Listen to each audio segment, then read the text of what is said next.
পদ্মা, কি রে প্রিয়া? কর্তাবাবুর পরিজন সবাই শহরে ফিরে যাচ্ছেন। ওদের সব মালপত্র প্যাক করতে হবে। ওরা সবাই চলে যাচ্ছে? হ্যাঁ, ওদের অনেক করে থাকতে বলা হয়েছিল। ওরা সবাই চলে গেলে আমি আমার বদলা নেব কি করে?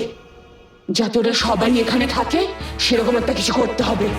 চলো চলো আমার সাথে চলো। হ্যাঁ হ্যাঁ, চলো। দাঁড়াও, আমি কি একবার ওদের বলে দেখি একবার এখানে থাকার জন্য? না গঙ্গা, এখন তোমরা যাও। ঠিক আছে।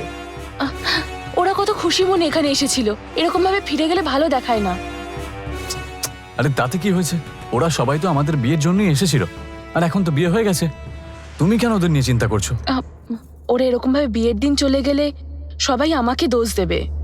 দেখো, তুমি যদি ওদের সম্বন্ধে এরকম ভাবো তাহলে ওরা সবাই মিলে তোমাকেই কষ্ট দেবে।